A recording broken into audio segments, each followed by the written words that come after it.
Buenas tardes, bienvenidas, bienvenidos. Mi nombre es Luisa Fernanda Salazar Figueras y soy integrante del Consejo Emérito del Colegio Mexicano de Licenciados en Traducción e Interpretación.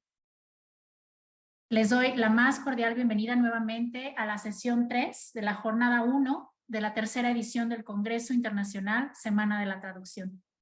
Este día tengo el honor de presentar a Óscar Roberto Álvarez Vázquez, quien es el creador del enfoque analítico de lingüística forense comparada, director, fundador y profesor, investigador del Comparative Forensic Linguistics Project en Berkeley, California. Óscar ha sido docente, invitado y conferencista en foros internacionales, como en la University of California, en Berkeley, en San Francisco, en St. Mary's College of California, entre otros, en la Universidad Nacional Autónoma de México, en la Universidad de Guadalajara también, y en la sección de análisis de conducta de la Unidad de Inteligencia Criminal de la Policía Judicial Española, entre otros. Óscar es autor de Anatomía del Engaño y coautor de la obra Los Detectives de la Lengua, Análisis Lingüístico Aplicado. Óscar estudió la licenciatura de la Universidad de Guadalajara y cuenta con un máster en análisis de conducta en gestión de fraude de la Universidad a Distancia de Madrid.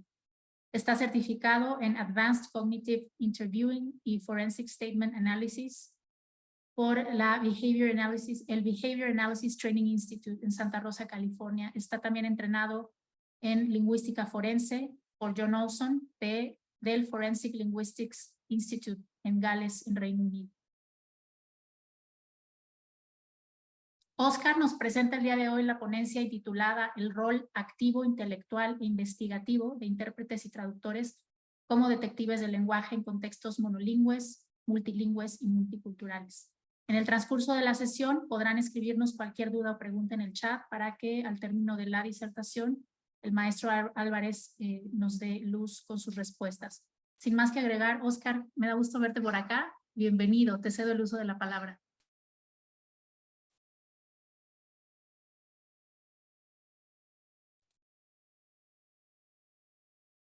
Creo que está silenciado, Óscar.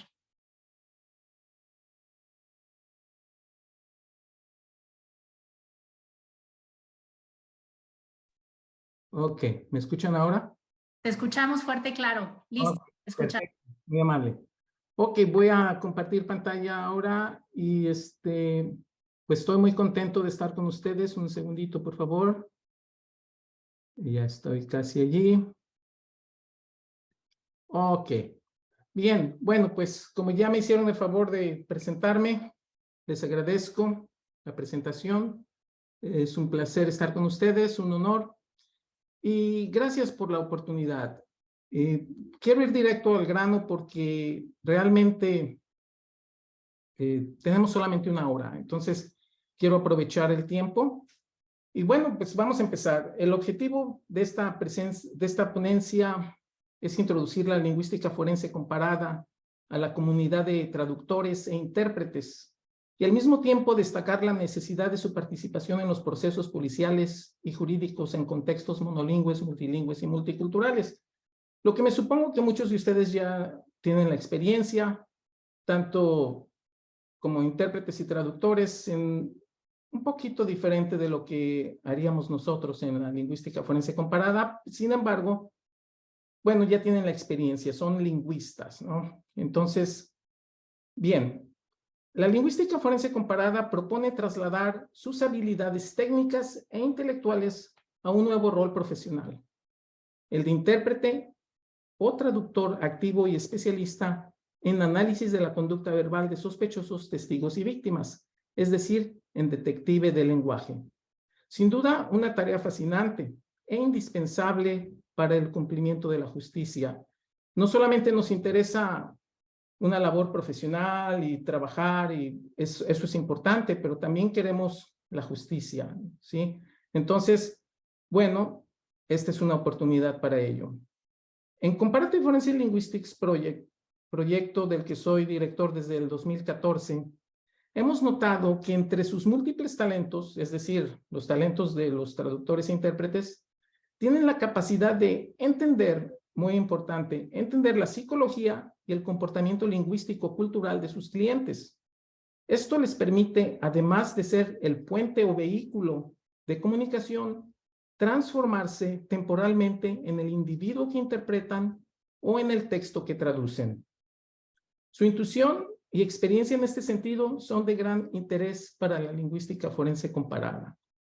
Pues nosotros en lingüística forense comparada requerimos de profesionales con esas cualidades, muy importante para nosotros. La lingüística forense comparada no es fácil, ni es para todos. Requiere de gran trabajo, esfuerzo y compromiso, dedicación, disciplina y atención al detalle. Pero un lingüista como ustedes, apasionado y con un conocimiento profundo del funcionamiento del lenguaje y además de las lenguas que ustedes hablan, ya solamente les faltaría especializarse en el área. Entonces, la mitad del camino ya lo llevan avanzado, más de la mitad, mucho más.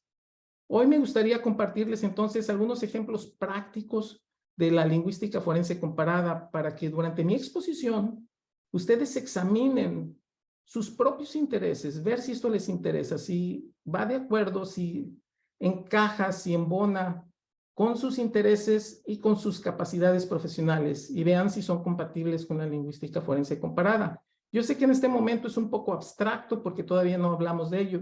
También sé que muchos de ustedes están familiarizados con la lingüística forense y tal vez un poco con la lingüística forense comparada. También voy a hablar un poquito de la diferencia entre las dos un poco más adelante. Bien, entonces, a continuación les presentaré también algunas salidas y nichos profesionales en los que podrían, además de, supongo, ser los mejores, ser pioneros. Nada es fácil, hay que prepararse, pero cuando se es pionero, se lleva una ventaja enorme y la lingüística forense y la lingüística forense comparada, el análisis de conducta verbal, son un campo prácticamente virgen, no solamente en México, en muchos países. En inglés es importante, pero todavía no es tan importante como otras ciencias forenses. Entonces tenemos gran camino por recorrer. Bien, entonces, como dije, nada es fácil, hay que prepararse y hay que ser pioneros si se puede. Si el tema les interesa, les invito a buscar su propio nicho desde este mismo momento. Entonces, examinan sus capacidades, examinan si les interesa y al mismo tiempo trabajan en pensar cuál sería su nicho. Un nicho que pueden tener es quizá su propia especialidad actual, ¿sí? Ver sus conexiones. Hay muchas cosas, lo podemos discutir más adelante. Bien, a continuación vamos a compartir algunas salidas, pero antes, como mencioné antes, el rol del intérprete o traductor especialista en lingüística forense comparada puede ser de suma importancia para la justicia, no solamente como una labor profesional. Su labor profesional podría evitar la condena de inocentes o la liberación de culpables. Hasta ese punto es importante. Este es un nicho poco explotado donde los traductores e intérpretes pueden trasladarse al campo internacional del peritaje lingüístico forense. La consultoría, la enseñanza y la investigación académica. Hay muchas cosas por hacer, por ayudar y por sentirnos satisfechos con lo que hacemos nosotros, ¿no? Bien, ahora sí, un poquito antes, los nichos y salidas profesionales. Yo recomiendo mucho, bueno, primero, tenemos servicios de peritaje, consultorías, asesorías y capacitación en una o más lenguas dirigidos a los 3 poderes de gobierno, la iniciativa privada, la academia y a profesionales de distintos sectores nacionales y extranjeros.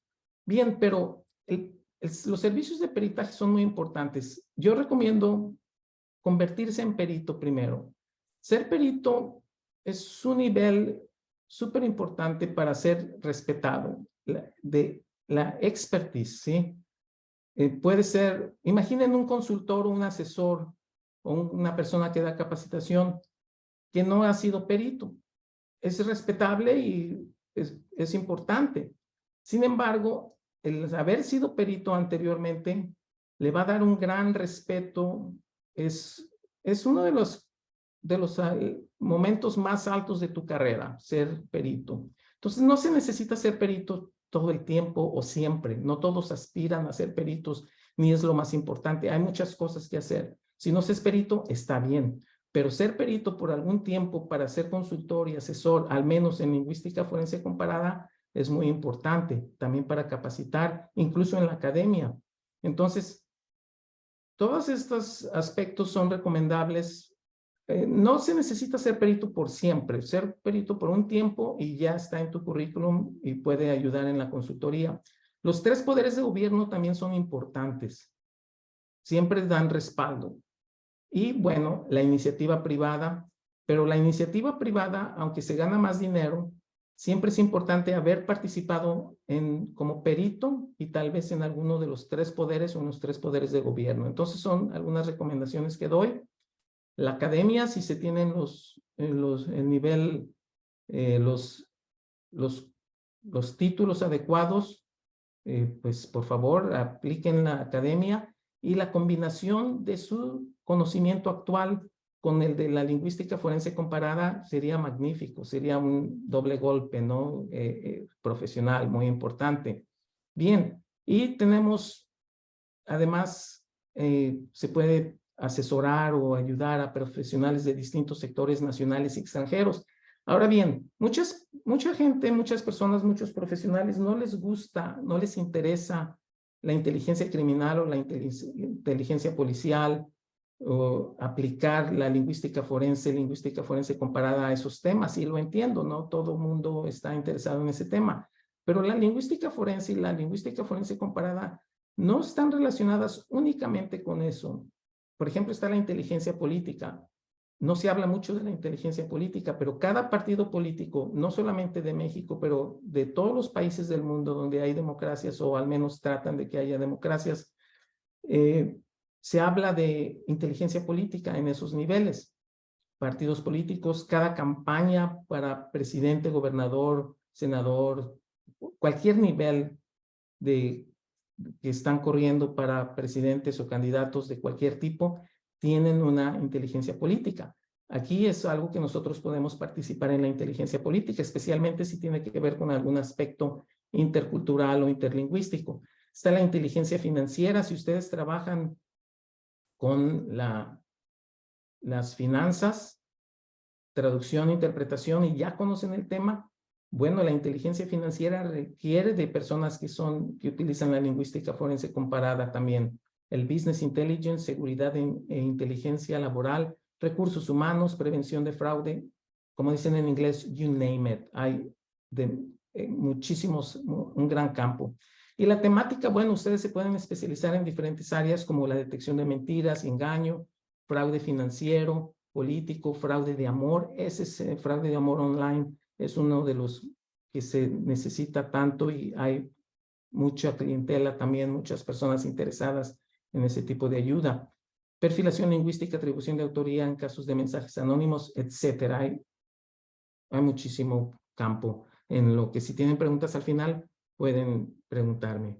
Bueno, ya hablamos del rol del intérprete y ahora ya vamos directamente a lo que sería mi trabajo, lo que es la lingüística forense comparada, de lo que les voy a dar algunos ejemplos. Bien, tengo un libro que casi termino, que se llama Anatomía del engaño, modus operandi verbal del mentiroso, que es el título de este texto y también ha sido título de algunas ponencias internacionales. En ese libro cito esta parte, es una pequeña fragmento que es como una reflexión sobre lo que hacemos en la lingüística forense comparada, el análisis de la conducta verbal. Toda manifestación verbal, oral o escrita significa algo, y lo no dicho también. Cuando una persona habla o escribe, cuenta al mundo de manera no consciente su historia, origen, ideología, religión, trabajo, sus problemas, vida personal, estado emocional. En una palabra, se desnuda y se presenta ante todos como realmente es. Todos somos transparentes cuando hablamos o escribimos e incluso cuando callamos. Todo es cuestión de saberlo leer, de saberlo analizar científicamente. De eso voy a hablarles un poco hoy. Habrá muchas preguntas, yo entiendo, no tenemos mucho tiempo, habrá algunas lagunas de por qué esto, por qué aquello, Tal vez pueden preguntarme al final, ojalá tengamos el tiempo para explicarlo, es solamente 1 hora y estas teorías y métodos son muy complicados, pero bueno, haré mi mejor esfuerzo porque les quede claro. Bien, rápidamente quiero darles un clásico de la lingüística forense. En 1979, en el estado de Illinois, Estados Unidos, el doctor Roger W. Shuey, que fue uno de los pioneros, quizá la primera persona que trajo la lingüística forense a los Estados Unidos y a el continente americano, fue Roger Shuey. Una vez él fue consultado por investigadores en un caso de secuestro. Los detectives le pidieron que leyera unas notas de rescate y casi instantáneamente preguntó si tenían en la lista de sospechosos a un hombre con un nivel de educación avanzado de Akron, Ohio. Los investigadores respondieron sorprendidos que sí. ¿Se imaginan? Los investigadores tienen solamente las notas. Este tipo de notas, especialmente si son notas de personal avanzado, es decir, profesionales del secuestro, son muy directos. Escriben, por ejemplo, tenemos a su hija, si no nos paga $10,000, la matamos, no llame a la policía, y las instrucciones. Directos, breves.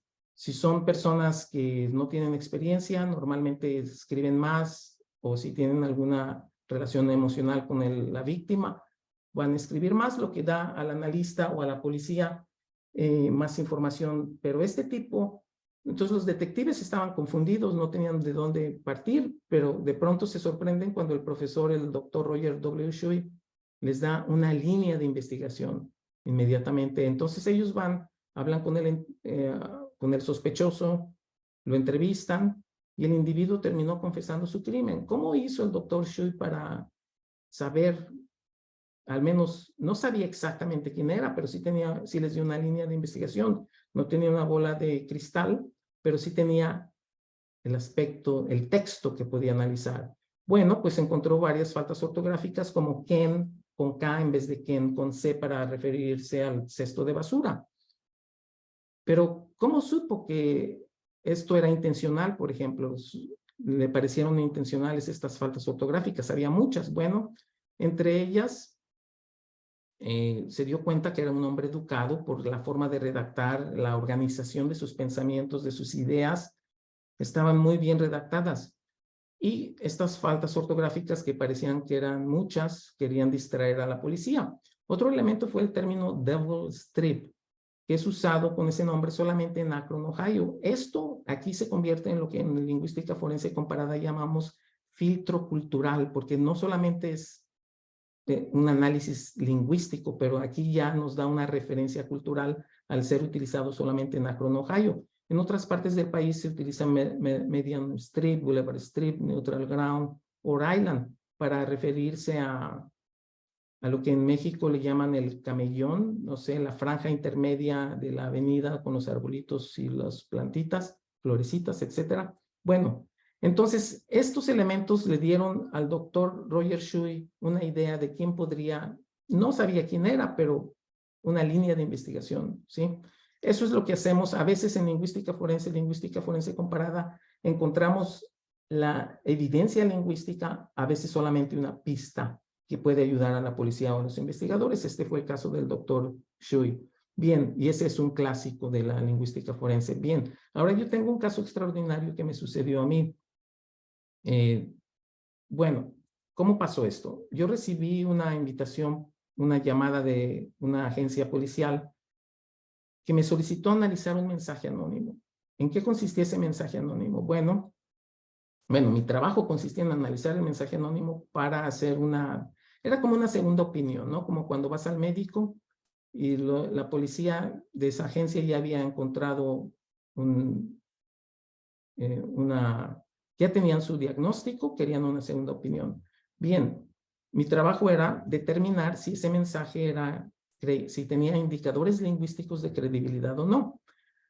Bueno, contrario a lo que la mayoría de los textos muestran, este texto no tenía ni un solo indicador lingüístico de credibilidad. La mayoría de las personas escriben una nota en la que dicen la verdad y solamente cambian alguna parte donde mienten o ocultan información. esta persona había fabricado todo el texto. Bien, entonces yo les comenté mi conclusión a los agentes y ellos estaban satisfechos porque era la conclusión que ellos tenían. Sin embargo, yo agregué que además había encontrado indicios lingüísticos de haber sido escrito por una persona sorda de nacimiento. Entonces se pusieron un poco incómodos, nerviosos, porque ellos no me habían dado esa información y ellos sabían que había alguien sordo en esa investigación. Entonces me dijeron, ¿de dónde sacaste esa información? Les dije, bueno, esto es lo que encontré. La escritura de personas sordas de nacimiento tienen estas características, tendencias a deletrear palabras comunes de manera inusual, como por ejemplo, siesto en lugar de siento, u ocurrido por ocurrido. Sus estructuras sintácticas son limitadas, las oraciones son cortas, simples, errores sintácticos obvios por la falta o mal uso de nexos, conjunciones, preposiciones, pronombres relativos, comas, etcétera. El vocabulario reducido y repetitivo. Ahora, podrán preguntarme, bien, pero cuando una persona aprende una segunda lengua, tiende a cometer este tipo de errores. Es cierto, pero no todos juntos. Hay personas que tienen una estructura sintáctica menos limitada o tienen más vocabulario o cometen menos errores. Este tipo de personas cometen todos los errores en conjunto y especialmente cuando deletrean palabras, las deletrean muy diferente de lo que haría un extranjero. Yo he trabajado con extranjeros de todo el mundo que hablan español como segunda lengua y puedo notar su estilo diferente. Bueno, entonces, el caso es de que cuando yo les comenté esto a los agentes policiales, ellos me dijeron que tenían un sospechoso y esa persona sospechosa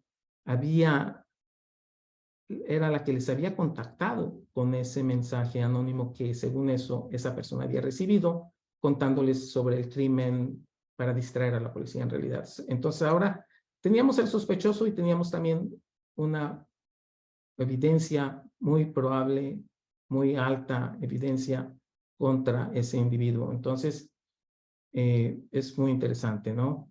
Fue extraordinario el descubrimiento, al menos para mí.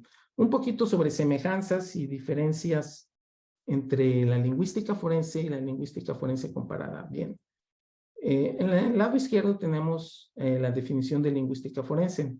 Esta, en términos simples, estudia la lengua como evidencia legal, puede ser una herramienta de investigación policial, y algunos le llaman como la interfaz entre la lengua y el derecho.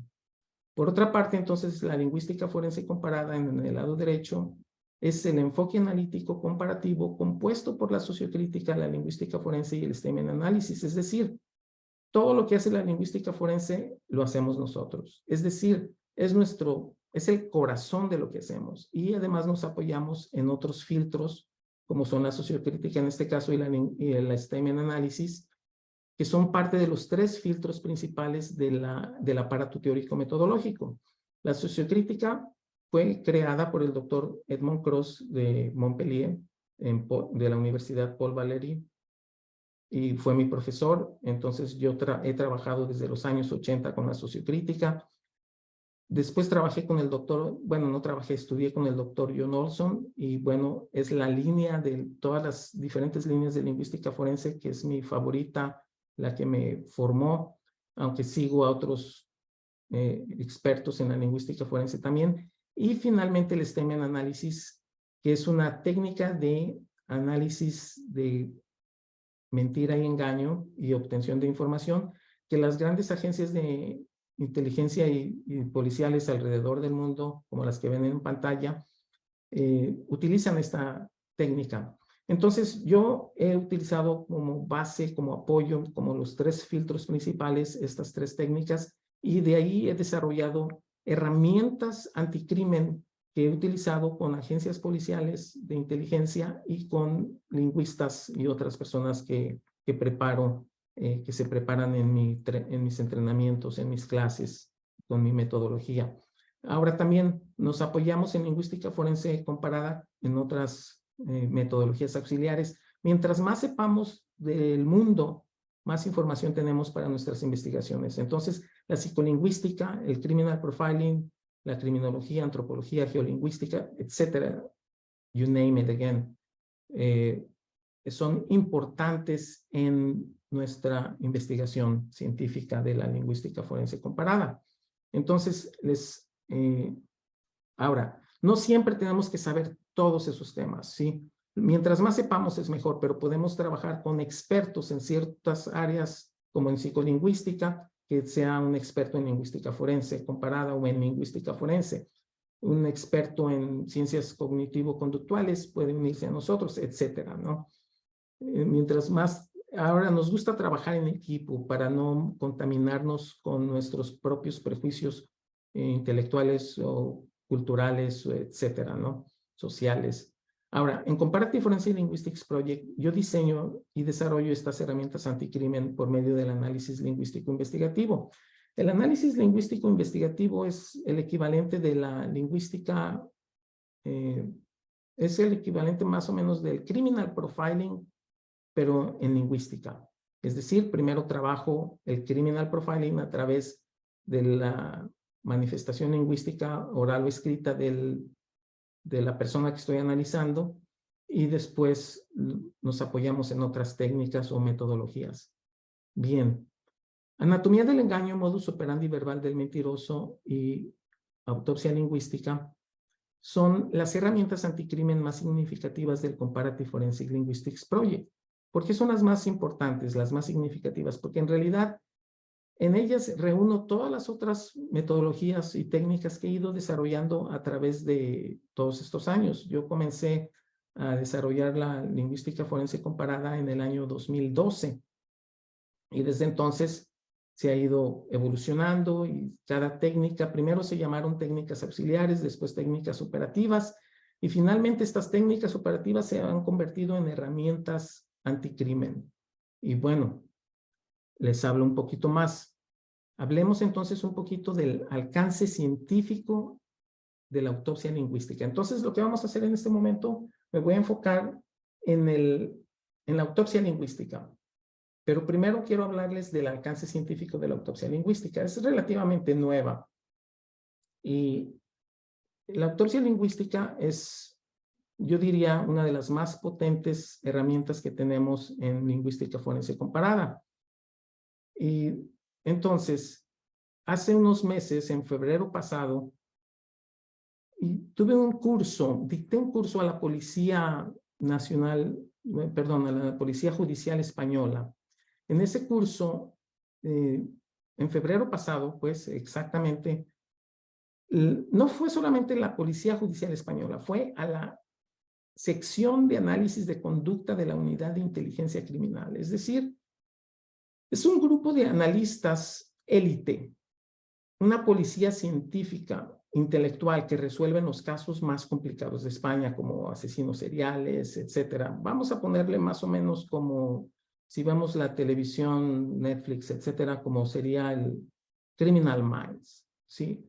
Entonces, fue un curso muy interesante porque eran personas de élite, como les digo, muy interesados en el trabajo. Les pareció muy interesante la autopsia lingüística. La aplicamos a 17 casos de mensajes anónimos, entre ellos 15 anónimos y otros que no eran anónimos, etcétera. Pueden verlos en pantalla, los tipos de análisis que aplicamos.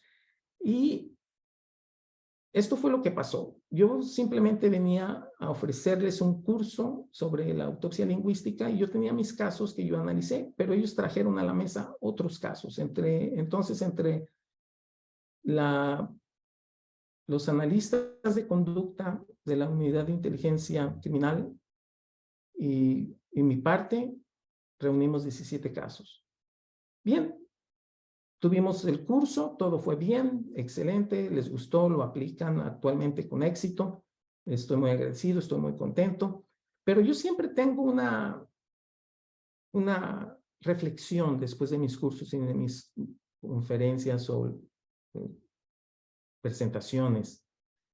Siempre reflexiono, pienso, y a veces me toma días o semanas. Esta vez me tomó más o menos una semana y media, donde me di cuenta que todos los mensajes que habíamos reunido, los habíamos reunido con la idea de analizarlos porque tenían elementos que eran importantes responder y ayudar a resolver.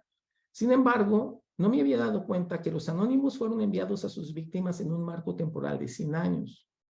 La muestra es amplia, 17 casos es mucho, pero no solamente eran 17 casos, era amplia porque los autores eran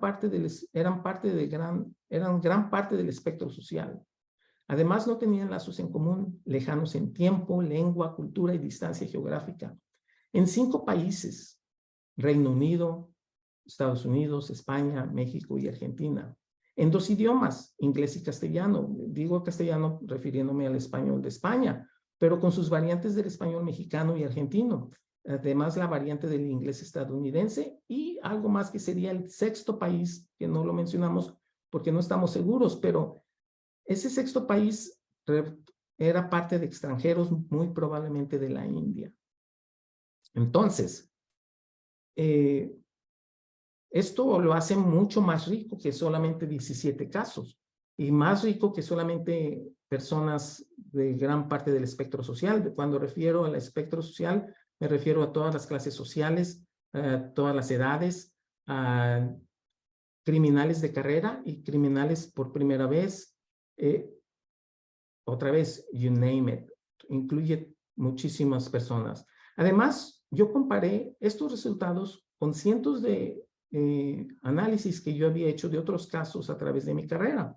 Y esto nos dieron los siguientes resultados fascinantes, que demuestran que tanto el mentiroso más obvio como el criminal más sofisticado y peligroso tienden a utilizar estrategias discursivas de manipulación muy similares. Es decir, todos mentimos más, menos, no necesariamente a nivel criminal o sociópata, pero cometemos nuestras mentirillas por allí. Y la mentira que ustedes cometen y que yo cometo usa las mismas estructuras gramaticales del criminal más peligroso o de la persona más ingenua. Entonces, es por eso que cuando muchas veces sentimos que alguien nos miente, decimos, siento que me miente, estoy seguro que me está mintiendo. Sabemos porque, aunque no somos conscientes, esa persona está utilizando las mismas estrategias discursivas y gramaticales que nosotros utilizamos al mentir. Bien, entonces sus estructuras mentales, y también cuando decimos la verdad, usamos el mismo tipo de estructuras gramaticales. Es decir, está la estructura gramatical del mentiroso y la estructura gramatical del que dice la verdad. Sus estructuras mentales, conductas verbales y gramaticales reproducen una forma de pensamiento muy semejante que los obliga a expresarse e incluso a engañar y a fabricar mentiras de una misma manera a pesar de las diferencias culturales, lingüísticas, nivel de educación, género, espacio y espacio temporal. Eso fue lo que me dejó muy sorprendido, porque yo siempre supuse que existen diferencias culturales en la forma de mentir. Existen hasta cierto nivel, pero esto a nivel estructural, gramatical y de estructura de organización mental es lo que realmente me deja la gran sorpresa. Bien, entonces, voy a darles un ejemplo antes de pasar a un análisis ya más serio de lo que sería el análisis de la autopsia lingüística. Voy a darles un ejemplo específico del análisis de la autopsia lingüística. Pero, por ejemplo, el orden y organización textual revelan posiciones ideológicas e intereses ocultos. Cuando me refiero al orden y organización textual, toda estructura lingüística, todo texto puede ser oral, puede ser una estructuración oral que se transcribe o un texto analizado escrito. Nosotros lo organizamos de cierta manera y ponemos un orden y una organización textual. Y esa organización y ese orden no son casuales. Entonces, al analizarlo, pueden revelar muchas cosas. Aquí en pantalla tenemos posiciones ideológicas e intereses ocultos. Pero no es lo único, pero bueno, no tenemos mucho tiempo, entonces voy a enfrentarme a mencionar solamente esto. Estos son algunos de los elementos que encontramos en los 17 casos, ¿sí? Por ejemplo, tenemos 2 presidentes de 2 países, 2 presidentes controversiales. Yo no tengo una agenda política a favor o en contra de ninguno de los 2. Y si la tengo es personal, pero lo que voy a mencionar hoy no tiene que ver con mi posición, tiene que ver con la posición de cualquiera. Y lo explico. En el primer caso, tenemos el presidente López Obrador inauguró 3 nuevos hospitales, mientras que en el segundo ejemplo tenemos bueno, son 2 ejemplos, ¿verdad? El primer ejemplo, el presidente López Obrador, y su segunda parte del primer ejemplo, 3 nuevos hospitales fueron inaugurados por el presidente López Obrador. Parecen que es la misma información, ¿sí? Cuando uno lo lee en matemáticas, yo recuerdo que me enseñaban que el orden de los factores no altera el producto, en este caso sí lo altera. Porque en el primer caso el presidente López Obrador es el sujeto de la oración, es decir, es lo más importante. ¿Qué significa eso entonces? Bueno, que quien escribió esta oración es gente que apoya al presidente, gente que le encanta al presidente, que ama al presidente, que son seguidores del presidente, o simplemente que es su oficina de prensa que está tratando de sacar información para hacer ver bien al presidente. Por otro lado, tenemos que 3 nuevos hospitales fueron inaugurados por el presidente López Obrador. Los 3 nuevos hospitales es lo importante, no el presidente López Obrador. Entonces, ¿quién diría esta oración? Bueno, podría ser la oposición, si es que no están por criticar los hospitales, si están simplemente si les interesan los hospitales, bueno, entonces eso sería lo que están rescatando ellos. O los médicos y enfermeras que tienen interés en los hospitales, o los pacientes que no les importa la política y les importa tener los hospitales. Esos serían las personas que hablarían de los 3 nuevos hospitales y no del presidente, excepto si ellos admiran al presidente y siguen al presidente, entonces mencionarían al presidente primero, o si están contaminados por las noticias y en todos los lugares que van escuchan el presidente López Obrador inauguró 3 nuevos hospitales, entonces van a repetir por la contaminación semántica, pero no por cuestión ideológica. Entonces habría que ver por qué utilizan esos términos. Ahora bien, si la oposición gana la presidencia, la próxima vez que cualquiera que sea su presidente, cuando haga algo, definitivamente su oficina de prensa y sus seguidores dirán, el presidente fulano de tal inauguró 3 nuevos hospitales. Y si Morena o cualquier otro partido es oposición, van a decir, 3 nuevos hospitales fueron inaugurados por cualquier nuevo presidente que tengan. Entonces son estructuras gramaticales, mentales, que utilizamos de acuerdo a nuestra propia necesidad o ideología, o posición ideológica, intereses que tenemos. Ahora, en el caso de inglés, tenemos a Trump. Love him or hate him, Trump is right about. I hate to say it, but Trump is right about. Bien, love him or hate him es una idiom, es una frase idiomática que no podemos cambiar por hate him or love him. Entonces no podemos cambiar el orden de la posición. Sin embargo, las personas que utilizan love him or hate him normalmente son personas que quieren parecer neutrales en una posición ideológica, pero realmente están a favor de esa persona. Entonces, un ejemplo, en California la mayoría de la gente es anti-Trump. Bueno, entonces en California vamos a poner una oficina donde todas las personas odian a Trump y siempre durante los descansos lo critican. Y hay una persona que le encanta Trump, pero no se atreve a criticarlo en frente de ellos porque no quiere parecer neutral al menos. Entonces, cuando se siente que quiere defender a Trump después de estar escuchando a todas las personas criticando, dice love him or hate him. Trump is right about bla, bla, bla. Pero una persona que odia a Trump nunca diría esa expresión, nunca usaría love him or hate him. Por el contrario, si tiene que aceptar que Trump tiene razón de algo, diría I hate to say it, but Trump is right about. Igualmente, la persona que le encanta a Trump nunca va a elegir I hate to say, siempre va a utilizar love him or hate him. Entonces, siempre hay que estar atentos al orden, la organización textual, que nos va a revelar posiciones ideológicas, intereses ocultos y muchas otras cosas más. Ok. Aquí tenemos más sobre el, perdón. Ok. La autopsia lingüística. Ahora sí nos vamos a concentrar en la autopsia lingüística y vamos a hacer un análisis de texto brevemente. La autopsia lingüística y sus niveles de conciencia. La autopsia lingüística tiene 3 niveles de conciencia en los que trabajamos, que son el nivel consciente, que es el que se encarga de hablar de estudiar la parte consciente, es decir, la intención del escritor. Cuando yo organicé esta ponencia, todos los temas de la forma en que están organizados fueron a nivel consciente. Yo decidí qué va primero, qué va segundo, por qué, cómo quiero que ustedes atiendan y entiendan lo que yo estoy tratando de compartir con ustedes, etcétera. Fue a nivel, mis estrategias discursivas fueron organizadas por mí.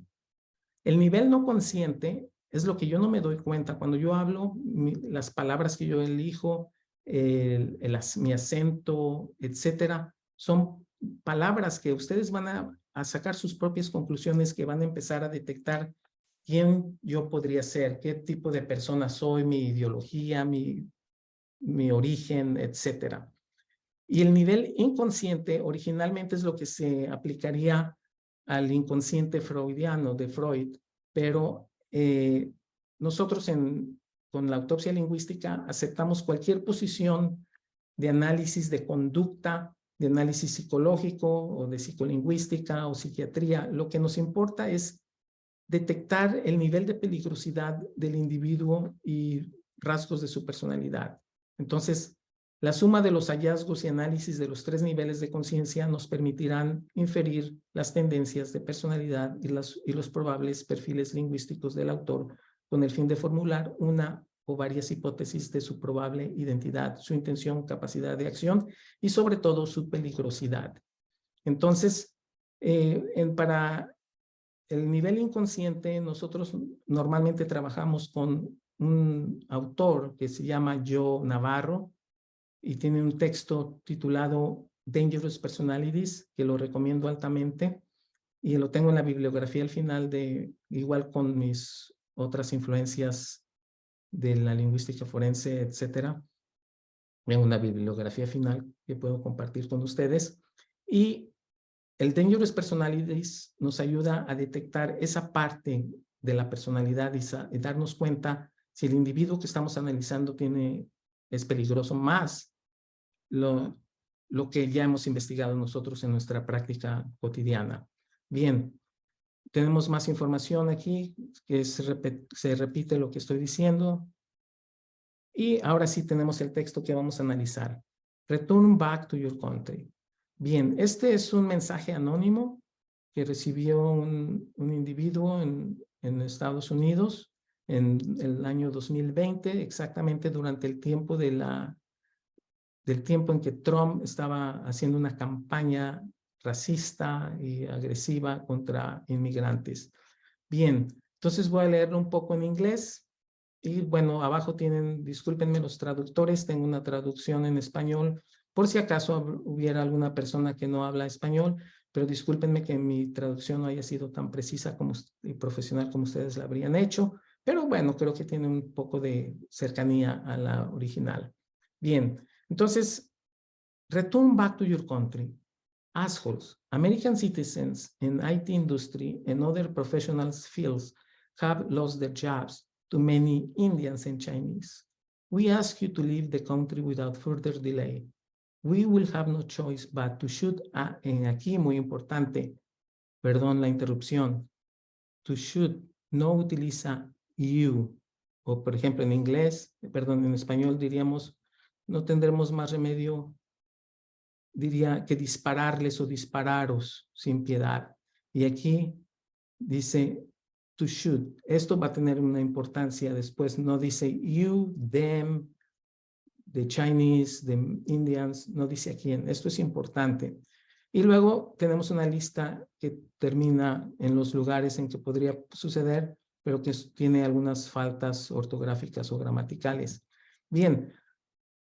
En una clase normal yo tendría una discusión, un comentario con ustedes de qué opinan, díganme su opinión, pero bueno, no tenemos ni tiempo y tengo que hacerlo breve. Entonces voy a comentarles lo que normalmente sería la respuesta natural de alguien que no entiende un análisis profesional de esta índole. Bueno, tenemos que lo primero que la gente piensa es un racista, la persona que lo hizo, que lo escribió, y tienen miedo de que sea alguien criminal que cometa su crimen, ¿no? Que es algo peligroso. Bueno, y ahorita lo discutimos por qué. Bien, Entonces, los hechos.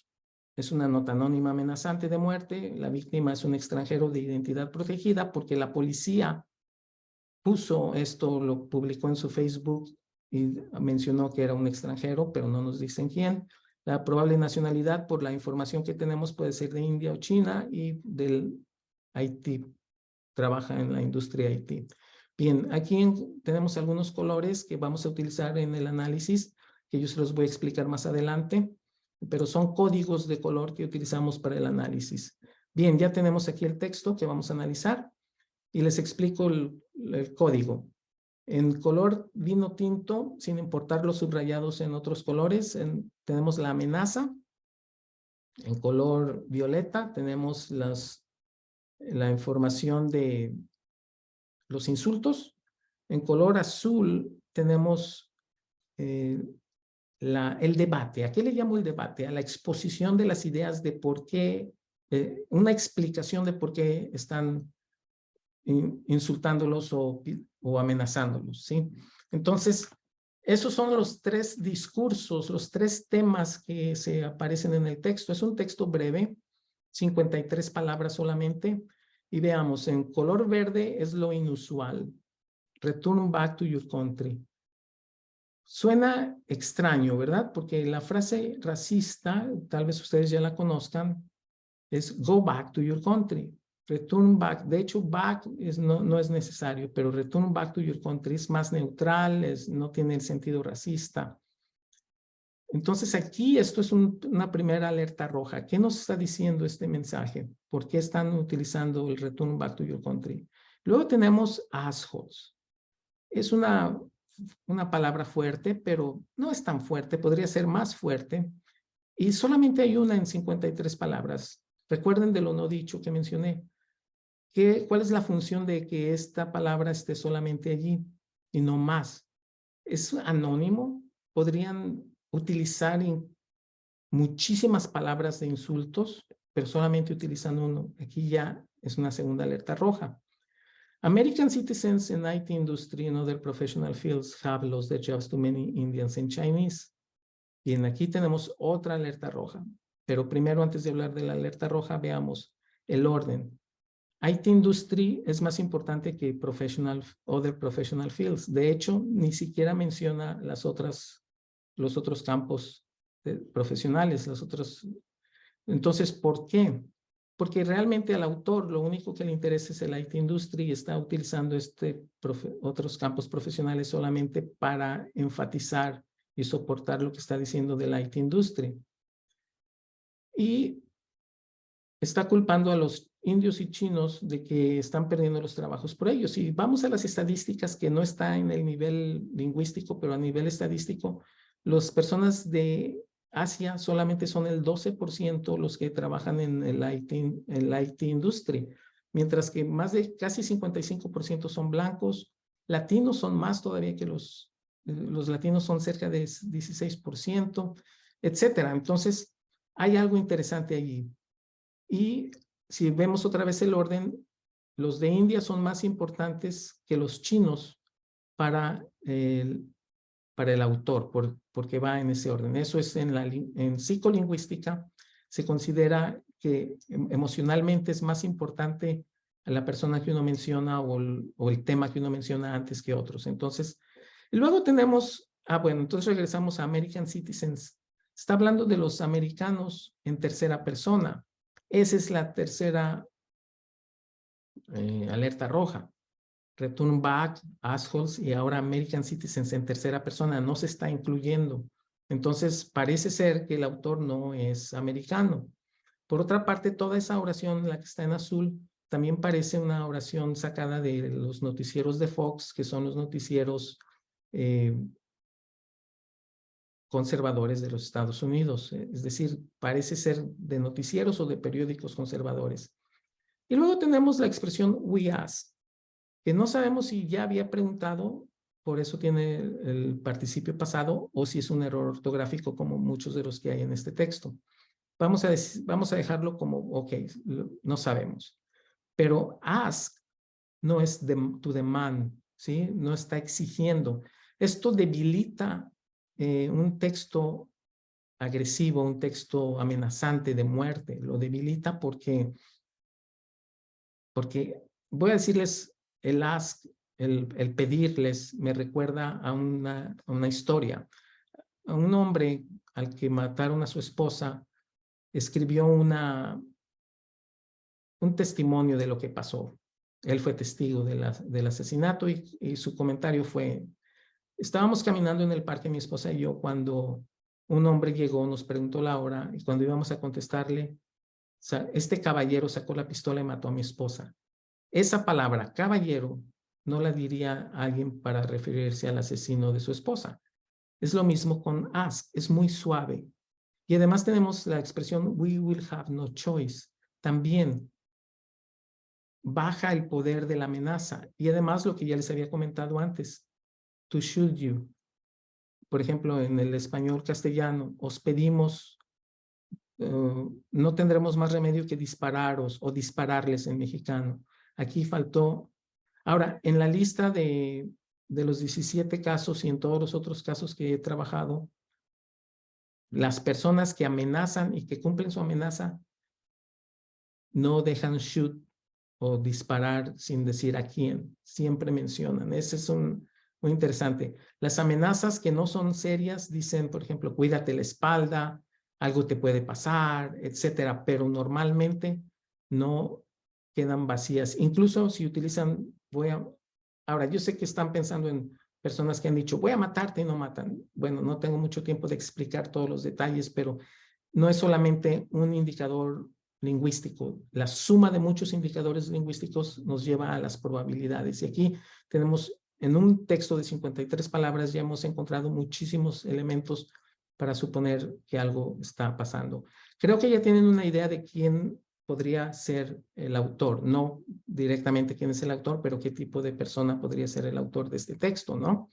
Bien, pero vamos a hacerlo todavía más científico. Veamos la observación estadístico-estructural y estilométrica de la conducta verbal del autor. Hay 3 temas dominantes o 3 discursos dominantes en la nota con su respectivo porcentaje. Frecuentemente, normalmente la frecuencia del porcentaje es un indicador que mide las emociones que motivan las intenciones y estrategias del autor. Por ejemplo, otra vez regreso. 53 palabras, solamente un insulto. Aquí tenemos los porcentajes. El debate, la explicación de la razón por qué están enojados o que tienen esos problemas son 53%. Debería ser mucho más alto. Entonces hay una diferencia de casi 6 puntos entre la suma del insulto con la amenaza y lo del debate, la explicación de la idea. Normalmente cuando una persona habla de un tema, domina el tema principal, lo que les interesa hablar, de lo que les interesa hablar. Entonces, demuestran más interés en el debate que en el ataque y el odio es prácticamente nulo. Bien, aquí tenemos más información de lo mismo. Vamos a las hipótesis. La suma de los indicadores lingüísticos, estadísticos y antropológicos y conductuales señalan una probabilidad alta de que el autor y la víctima del mensaje anónimo sea la misma persona. Bueno, ya vimos muchos indicadores lingüísticos, pero no, aquí es donde recurrimos en lingüística forense comparada a otras ciencias y otras técnicas para que nos ayuden. Por ejemplo, no encontramos elementos para suponer que era hombre o mujer y la edad, o si era soltero o casado. Bien, entonces tenemos 3 hipótesis. En la primera, consideramos que es un hombre de 38 a 44 años y soltero porque recurrimos a las estadísticas. Entonces, estadísticamente, más o menos el 80% de hombres trabaja en la IT industry y la edad promedio de ellos es de 42 años. Entonces, dejamos un poco de espacio. Sabemos que es inmigrante muy probablemente de la India o China y profesional de la industria IT. Bueno, eso sí estamos seguros o casi seguros, pero siempre hablamos de probabilidades, nunca hablamos de exactitud. Son líneas de investigación que damos a los investigadores. Un hombre de India es la segunda hipótesis, es en la que creo más, que es prácticamente la misma hipótesis de la primera, pero solamente una persona. Y creo más, como mencioné, porque durante el texto menciona a la India, a los indios antes que los de China. Podría ser otro extranjero que quiere asustar a su colega por cualquier razón, puede ser su enemigo, etcétera. Pero de las 3 opciones me voy, y hay más, ¿no? Pero no tenemos tiempo de hablar de otras opciones. Entonces aquí me quedo con esta. Bien, en el nivel consciente, el plano de intención del mensaje anónimo es manipular e incidir en la opinión pública al poner a los inmigrantes de la India y China como víctimas vulnerables de actos racistas y de amenazas de violencia y muerte. Eso es la parte del nivel consciente. La amenaza, esta es la estrategia discursiva que utilizan ellos, la amenaza de muerte contra los inmigrantes profesionales. Es creíble. ¿Por qué es creíble para el público? Bueno, porque existía especialmente, todavía existe, pero más en el año 2020, el discurso antiinmigrante y racista de algunos estadounidenses, especialmente dirigido por Trump. Además, por décadas siempre ha existido la idea de la violencia en los Estados Unidos, no la idea, pero la violencia en los Estados Unidos. Y además, el tercero muy importante es el terror que vive la sociedad estadounidense por los asesinatos en masa en lugares públicos. Y eso lo mencionan de alguna manera en la carta, en el anónimo. Entonces, lo que las personas que lo leen y se lo creen sobre este tercer punto, y también el autor, son ignorantes del tema de las masacres. Las personas que cometen masacres nunca mandan mensajes ni avisan de que eso va a suceder. Pero para el lector de la carta que no sabe, lo espanta, ¿no? Bien, entonces el objetivo de autoenviarse el mensaje anónimo es ganarse la empatía y la simpatía del pueblo estadounidense. Aunque no lo crean, la gran mayoría de los anónimos tienen mucho que ver con autoenviarse los mensajes por muchas razones. Generalmente son personas que quieren llamar la atención, o son personas que quieren distraer la atención de ellos, o son personas que bueno, hay muchísimos temas, ¿no? Pero bien, en el nivel no consciente el autor se delata a sí mismo como extranjero. Bueno, sabemos de los errores gramaticales típicos de extranjeros. Sus palabras lo traicionan cuando habla de los estadounidenses en tercera persona, pero lo más importante fue la falta de insultos, falta de amenazas directas en un ambiente racista y antiinmigrante. Esto es lo que nos convence, porque cualquier otra persona podría haber cometido errores gramaticales intencionalmente, etcétera. Pero esta parte de la falta de insultos es como muchas personas, otra vez volviendo a los que a veces activistas de cualquier tipo de activistas quieren llamar la atención y queman su casa. Pero curiosamente, las fotos de sus padres y de su infancia se salvaron. Siempre son cosas como esto, ¿no? La falta de insultos y amenazas directas, etcétera. Bien. Bueno, entonces, no es una persona bicultural, sabemos su desconocimiento profundo de la cultura y política. Ya casi terminamos, ya voy para allá. No es una persona bicultural, lo sabemos, y tiene errores gramaticales. Bien. En lingüística forense comparada nos apoyamos también en la antropología cultural, sociología, geopolítica y estudios transculturales, los que nos indican que en la India existe un sistema de castas. Normalmente, las personas privilegiadas tienen acceso a estudios en el extranjero, Europa o en América. Estas personas, sin embargo, no reciben el trato ni respeto que por su posición tienen en su país, es decir, en su país reciben un trato muy especial.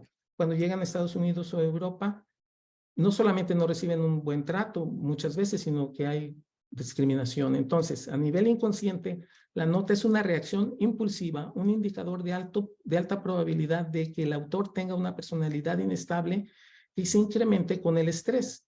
Todos sabemos, los que hemos vivido en otro país, que hay un choque cultural, y también si además le agregan el clima antiinmigrante, es obvio que el autor estará lastimado y se sienta resentido, oprimido, deprimido, etcétera. Pero no todos los que han pasado por eso, que son la mayoría de los que viven en otro país, ya sea inmigrantes o visitan por algún tiempo, no todas esas personas envían mensajes anónimos amenazantes.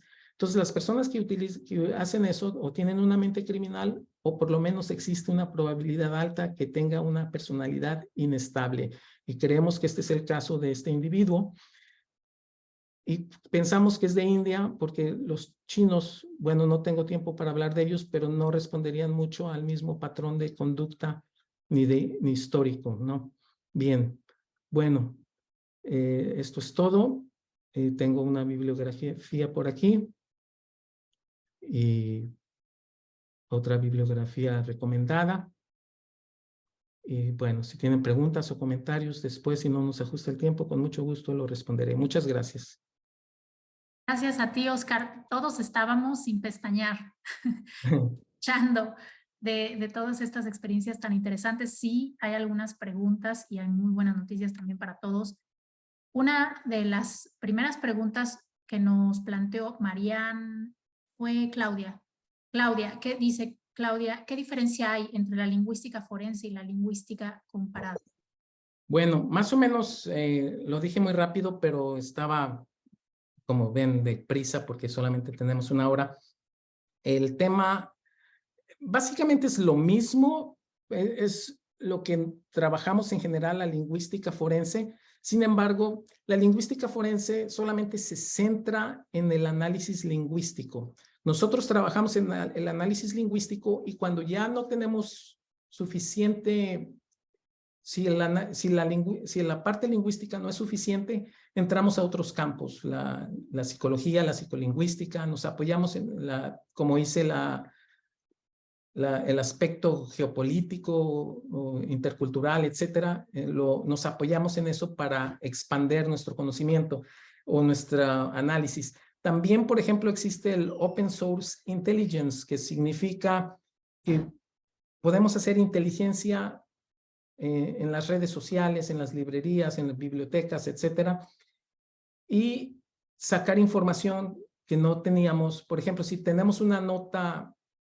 como las que estaba mostrando, anónima, y tenemos un sospechoso, con Open Source Intelligence podemos ir a Facebook o otras redes sociales y analizar el estilo de esa persona que nosotros pensamos que podría ser, y ahora ya tenemos una evidencia de que esa persona escribió el texto. La lingüística forense normalmente no se encarga de todos esos elementos extra. Gracias, Oscar. Una pregunta, esta es mía. En estos tiempos de los motores de traducción automática y sobre todo los motores de traducción automática neuronal que de pronto generan traducciones muy precisas. Sí. Si este es un velo más que tú como lingüista forense o como perfilador tienes que quitar, descubrir, y si tienes herramientas o qué herramientas usas para combatir esta tecnología, ¿no? Esta inteligencia artificial que pudiera aparentemente, desde poco conocimiento, facilitar a una persona el mentir. Bueno,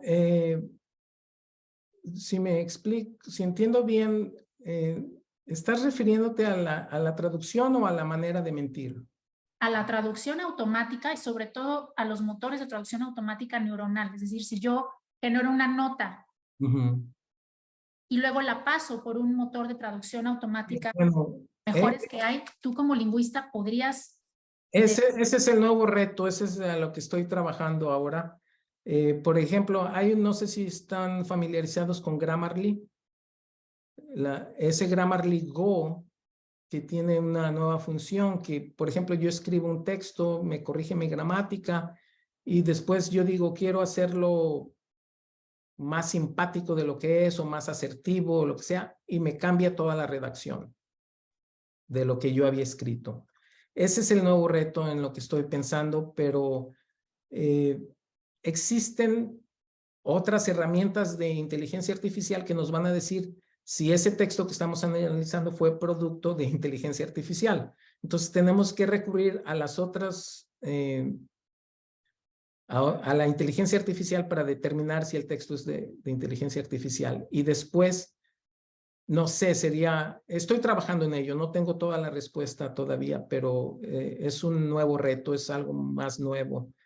Y también en lo que sí les digo, por ejemplo, en la traducción y la interpretación legal y médica, muy difícilmente, por más preciso que Google u otros traductores funcionen, van a ser certificados en la corte o en algún lugar para sustituir a los seres humanos, ¿no? Entonces, por ese lado, por algunos años estamos protegidos. Gracias, Oscar. Me preguntaban también algo muy relacionado, que era lo que pasa ahora con ChatGPT, ¿no? Que si es posible identificar un mensaje por un modelo como estos, con un modelo de lenguaje artificial como ChatGPT, eso un poco abonando la pregunta anterior. Hay una más te las voy dando Ajá. en hilera, es que ¿qué pasa en México con las autoridades judiciales? Yo creo que no sé si en América, en el resto de América Latina estemos en una situación similar, pero los operadores judiciales no están tan abiertos a las ciencias lingüísticas. No les creen tanto como si no tuviéramos método científico. Entonces la pregunta va, ¿cómo podemos ir abriendo camino para concientizar a los operadores judiciales sobre la importancia y la riqueza que tienen nuestras ciencias lingüísticas sobre el forense? Lo primero que tenemos que hacer es creer en nosotros y creer en nuestro método. Una vez que tenemos, por ejemplo, si ustedes trabajan con una firma de abogados o trabajan con cualquier tipo de profesional que trabajen, que ya los ha utilizado y están satisfechos con su trabajo, yo recomiendo que ustedes diseñen, no solamente les digan, oh, yo soy analista de lingüística forense también, yo sé de lingüística forense, estoy certificado, etcétera. No solamente es llegar y decirles, es crear un proyecto, decir, tu firma de abogados necesita este tipo de servicio. Fíjate, en los Estados Unidos y en Inglaterra y en Austria y en estos lugares existen estos temas que ya han sido resueltos de esta manera. Para ti, yo podría ayudarte de esta manera y entonces les das un modelo de qué es lo que ellos necesitan. Siempre hay que trabajar con las personas que ya nos conocen, que ya que saben nuestro profesionalismo en otro nivel y entonces uno les comparte eso y poco a poco y al mismo tiempo hay que hacer más cosas, hay que publicar, hay que dar conferencias, hay que tener no solamente visión, pero hay que impulsarnos a nosotros mismos, porque la carrera que elegimos no es fácil, no es como ser un médico, un abogado que después de la carrera vas directamente a trabajar al hospital o a una firma de abogados. Nosotros tenemos que demostrar que nuestra pasión y tenemos un nivel de cientificidad alto. No sé si respondí la pregunta.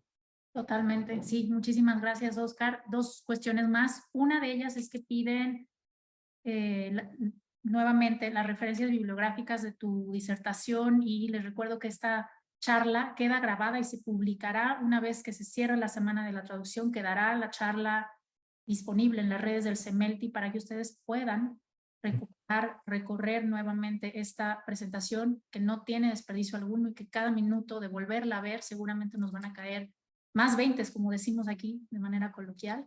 Entonces, estará esa vía en la que ustedes podrán recuperar la bibliografía. Quizá alguna otra, Oscar, quizá podríamos ponernos de acuerdo con el presidente. Sí, y además recuerden, y les voy a decir algo que a mí me pasa. Cada vez que yo voy o asistía a una conferencia, a una ponencia, siempre me quedaba con las ganas de preguntarle al autor o al ponente sobre alguna cosa, pero siempre se iban después de 10, 15 minutos y ya no había yo preguntado o no me habían dado respuesta. Entonces yo hace muchos años, desde que estaba en la Facultad de Filosofía y Letras, me juré que si yo algún día llegaba a dar este tipo de conferencias, siempre estaría dispuesto a responder. Entonces, pueden contactarme y yo podré responder, no, en mis tiempos, tal vez no inmediatamente, pero con mucho gusto los atenderé. Muchísimas gracias, Oscar. Y la última pregunta, que de hecho se repite, es ¿cómo formarnos como lingüistas forenses? ¿Dónde? Si hay maestrías, si hay cursos, y en ese sentido me complace muchísimo anunciar que Oscar e ICETI, Instituto Superior de Estudios en Traducción e Interpretación, han estado trabajando en un curso accesible para la comunidad e intérpretes en México. Perdón, alguien abrió su micrófono. Gracias. Y esta oferta académica se publicará el próximo 29 de mayo, estará disponible para todos ustedes. Y sobre todo, agradecerte, ya para cerrar, Oscar, agradecerte porque además de colaborar con nosotros, nos abres el panorama. El mundo de la traducción y la interpretación no terminan aquí. Resulta ser que vamos descubriendo en estos tiempos que parece gran desesperanza que la traducción y la interpretación y los conocimientos previos son un prerequisito para hacer muchas otras cosas más. Exactamente. Muchas otras labores, más allá de aquello que viene en la inteligencia artificial, cuando nos creíamos abatidos por la tecnología y que nuestras profesiones iban a desaparecer, pues resulta que nuestros saberes son prerequisito para hacer muchas otras cosas más. Con eso me quedo, Oscar, de tu ponencia, y pues la invitación a todos de que sigan, para que sigan las redes del CEMELT y que sigan el resto de las ponencias en la Semana de Interpretación y que estén atentos de la publicación por parte de ICETI sobre el curso que va a impartir Oscar Álvarez sobre lingüística forense con nosotros. Gracias, Oscar. Muchas gracias, un placer. Gracias a todos. Queda cerrada esta tercera ponencia de la primera jornada de la Semana de la Traducción en su edición número 3. Gracias a todos por seguirnos y los esperamos el día de mañana en punto de las 12. Gracias. Bien. Hasta luego. Gracias. Hasta pronto.